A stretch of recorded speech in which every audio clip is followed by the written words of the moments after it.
பணம் கேட்க போனது எது, நாங்கள் புதுசாக அறிவாலயம் கட்டத்துக்காக பணம் கேட்க போகல. பணம் கேட்க போனது தனிப்பட்ட அன்பில் மகேஷ் பொய்யாமொழிக்கு பணம் கொடுங்க நாங்கள் கேட்க போகல. ஏறத்தாழ 43 லட்சம் மாணவருடைய எதிர்காலம் சம்பந்தமானது. இது சார்ந்து பல்வேறு திட்டங்கள் நாங்கள் கொண்டு வந்துட்டோம்.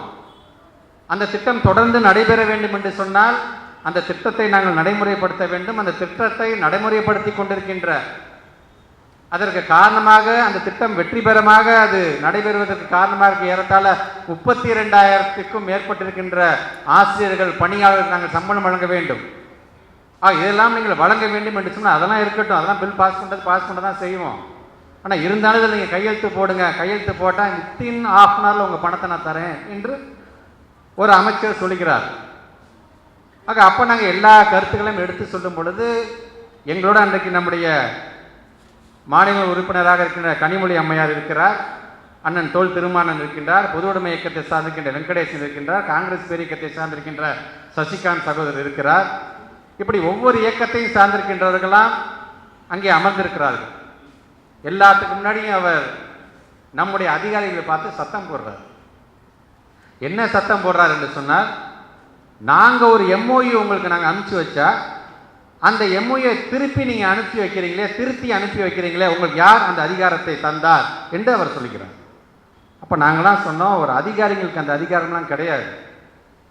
அவங்க அந்த MOU திருத்தம் செஞ்சு அனுப்பிச்சுடுறாங்க அப்படின்னா, ஏன்னா அவருக்கான வேகம் என்னன்னா, அந்த MOU NEP 2020 நான் சொல்றேனே அந்த சரத்தையே தூக்கி அனுப்பிச்சுடுறீங்களே, உங்களுக்கு யார் அந்த அதிகாரத்தை தந்தார் என்று சொல்லும் பொழுது, எங்களுக்கான பாஸ் இருக்காருங்க, எங்கள் பாஸ் என்ன சொல்கிறாரோ அதை தான் நாங்கள் செய்ய முடியும் என்று அவருக்கு முன்பு நாங்கள் எடுத்து சொன்னோம். தமிழ்நாட்டு முதலமைச்சருடைய கருத்தை நாங்கள் எடுத்து சொன்னோம். அவரால் அதை ஏற்றுக்கொள்ள முடியவில்லை. அவர் சொல்கிறாரு, நான் ஹிந்தி ஸ்டேட்லேருந்து வந்தவன் தானே, நானும் ஒரிசாக்காரன் தானே, ஏன் இந்த மும்மொழி கொள்கையை ஏற்றுக்கிட்டா தான் என்ன என்று சொல்லும் பொழுது அப்போ நாங்கள் கேட்டோம், நீங்கள் நான் ஹிந்தி ஸ்டேட்லேருந்து தான் வந்தீங்க, ஆனால் உங்களுடைய மாநிலத்தை சார்ந்திருக்கின்ற ஒரியா மொழியோட நிலைமை என்னாச்சு, ஹிந்தி மெல்ல மெல்ல விழுங்கி விட்டதே, அப்படிப்பட்ட ஒரு நிலை எங்களுடைய தமிழுக்கு வந்துவிடக்கூடாது என்பதற்காகத்தான் இதை நாங்கள் மறுக்கிறோம் என்று சொன்ன பொழுது, இல்லை நீங்கள் அதை கன்சிடர் பண்ணுங்க, நீங்கள் முதலமைச்சரை போய் பார்த்து பேசுங்க என்று அவர் சொல்லுங்க. அப்போ நான் சொன்னேன், முதலமைச்சரை பார்த்து பேச வேண்டிய அவசியமே இல்லை, எப்படியும் சொன்னாலும் இதை கேட்டுட்டு சும்மா வந்து அடுத்த நிமிஷம் எந்திரிச்சு வர வேண்டியதானே இப்படி தான் சொல்ல போகிறாரு. அதனால் எங்களுக்கான நிதியை நீங்கள் வழங்க, இந்த கண்டிஷன் அந்த கண்டிஷன்லாம் போடாதீங்க, இதற்கும் அதற்கும் சம்பந்தம் இல்லை, SSCக்கான பணத்தை நீங்கள் வழங்க வேண்டும் என்று நாங்கள் சொல்லிவிட்டு வந்தோம்.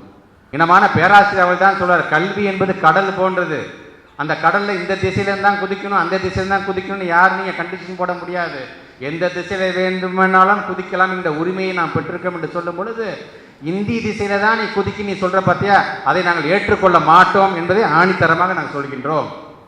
NEP 2020 நீங்கள் அலசி ஆராய்ந்து பார்த்தீங்கன்னா அது முழுக்க முழுக்க RSS 2020 ஆகத்தான் அது இருந்து கொண்டிருக்கின்றது. அதனால் தான் அதை முழுமையாக எதிர்க்க வேண்டும் என்பதற்காக, அது இந்தியை ஏதாச்சும் ஒரு விதத்தில், சமஸ்கிருதத்தை ஏதாச்சும் ஒரு விதத்தில் உள்ளே கொண்டு வருவதற்கான வேலையை தான் அவர்கள் பார்த்து கொண்டிருக்கின்றார்கள். சமஸ்கிருதத்தை இன்னும் உயர்த்தி பிடிக்க வேண்டிய அந்த சூழ்நிலையை அவர்கள் செய்து கொண்டிருக்கிறார்கள் என்பதை நன்றாக உணர்த்துகின்றதாகத்தான் அந்த NEP 2020 இருக்கின்றது.